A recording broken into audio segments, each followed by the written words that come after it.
Howdy folks, OzRanger here. As I was discussing earlier,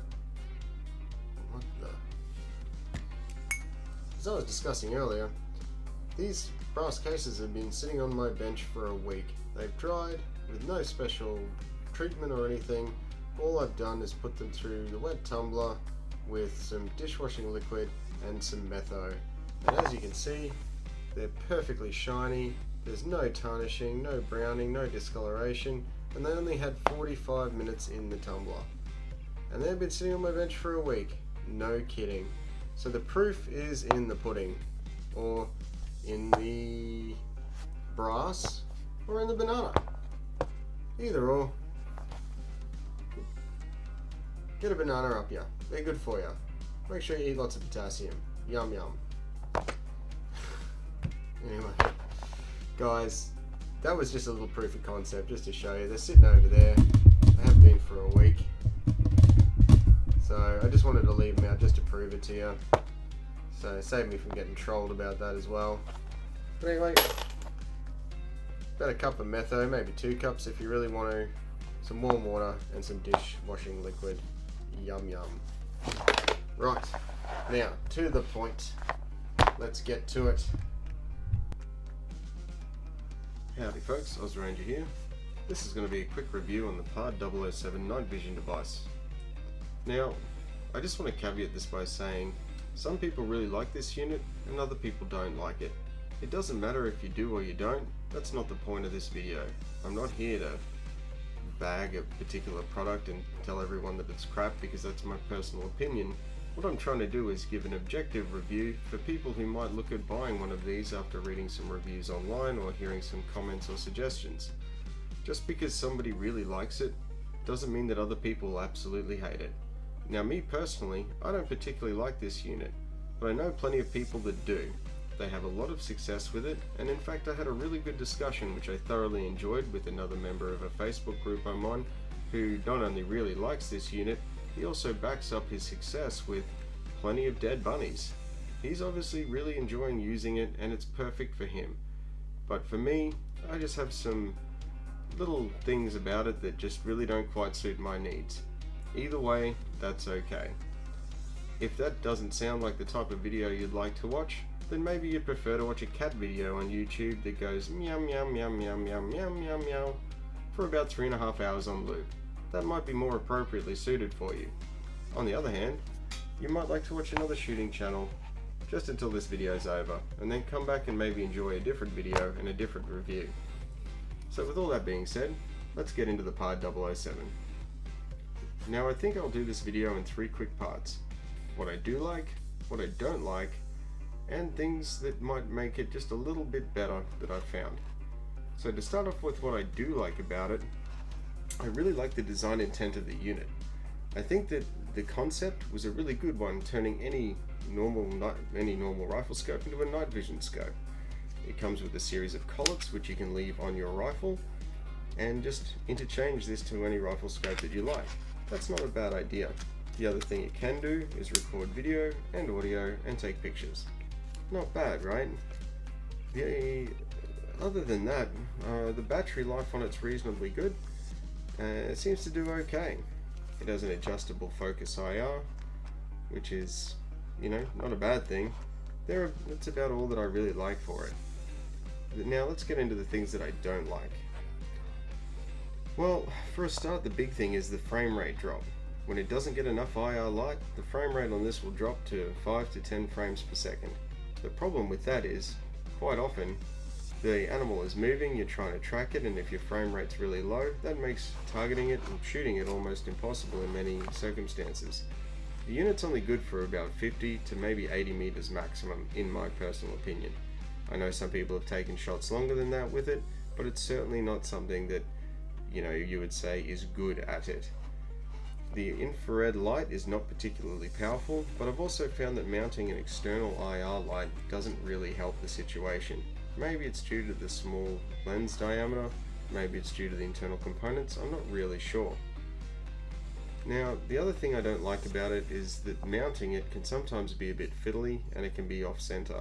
There is a little way that I'll tell you that I found that it will fix that, but that's still a real problem. But one of the biggest issues, other than the frame rate drop, which mind you, my Aldi, my ATN, and other night vision devices I've used don't do that. And I also have seen video of the PARD 008 doing that, which I think is really frustrating, is the fact of how awkward it is when you're actually mounting it to your rifle scope in its standard position. You can expect to add at least 12 centimeters if you're in metric, or if you measure in imperial or Kablonks or some strange ancient measuring unit, about 5 inches. So let me ask you a question. What's half of 22 millimeters? Now let me ask you another question. What's 1/2 of 7/8? Exactly. So, what else don't I like about this? Well, the image quality isn't actually all that good. The display's not great. It's got a terrible range. It loses its frame rate rather easily, and it tends to give away your location because of this super bright LED light that makes it function. The other thing too is when it's mounted on the back of a rifle scope, it's really long and awkward. And if you wanted to move your scope all the way forward, which I've tried, and then mount this on the back, when you take it off, the scope is way too far forward. So I ended up having a 22 that's dedicated to using this, and it just sits on there as a day scope all day long and all night long. It never really comes off. If you were to mount this to a high caliber rifle, you might just earn yourself a Weatherby eyebrow if you don't move your scope. So you can join that club. I'm sure we've all joined that club at one time or another. Now, to fix the little issue with it not quite sitting quite right, what you can do is get a small aluminium shim that gives yourself some clearance that allows you to actually adjust your eyepiece so that your reticle is in focus, because you'll find, and this is another one of the things I don't like, that once this is on, it can quite often jam up against the eyepiece adjustment, and that means you can't turn it if you do take the unit off. Putting a little shim in there will assist in at least letting you get some turn on it so you can take it on and off without actually having to remove the collet. That's a neat little idea. The other thing you can do to improve your shooting with it is blank out this little green LED down here. Now it is insanely bright and can be spotted from over 100 meters away. Now we've tested that, we've seen it, and we also know that dogs can see it as well, much more than the IR illuminator itself.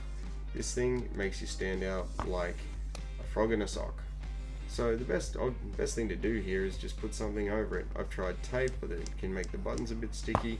A bit of blue tack works well, or your other option is of course a dot of something like nail polish. If your missus will let you use it. The IR laser on it is obviously a waste of time. So guys, I guess you all want to know, would I buy this unit again? The simple and short answer is shit no. And for that case, and for that reason alone, this scope earns the big banana right in the eye hole. That'd probably be pretty uncomfortable. What I would do, guys, is if you wanted to do some dedicated night vision hunting, I'd buy an X-Sight, a Yukon Photon RT, or one of the other Pulsar models perhaps, or find a unit that's got some really good reviews online that's a dedicated night vision scope.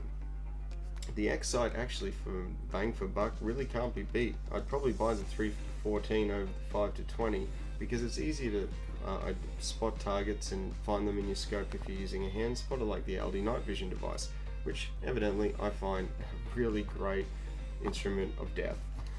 Now, if you save $1,000 for that, why not just save an extra $2,000 or get a loan and get a thermal?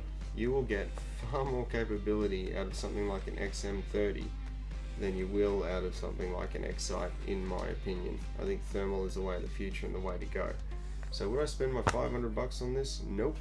I would save it and wait and either buy an X-Sight if that's all you can afford, or even save further and get yourself a Pulsar model. I know that saving sucks, but in the end it's going to do you a lot better. So gentlemen, if you want to walk around and ladies, you want to walk around dusting bunnies at night with a little 22, this might just be your ticket. But otherwise, maybe save up for an X-Sight. That works perfectly well on a 22 as well and is a lot of fun. I would also recommend a T67 illuminator from AliExpress. It's only 60 or 70 bucks. It's got a 4517, or I can't remember the numbers exactly, upgraded LED in it, and that thing puts out the light of 1,000 suns. In fact, so bright it washes the ATN out at close range on its maximum power, so just be careful. Don't want to be burning holes in foxes and setting them on fire before you actually shoot them.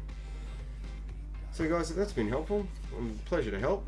Just remember, be good to your mates and look after them. Leave the place in as good, if not better condition than when you found it. Obviously be safe, don't drink and shoot, don't be an idiot, don't ruin it for the rest of us. And as always, have fun, like and subscribe. Down here, press the little bell button, and I'll keep making videos. It's really important to me. So guys, if that's been helpful, then come back to the next one. Oz Ranger, out.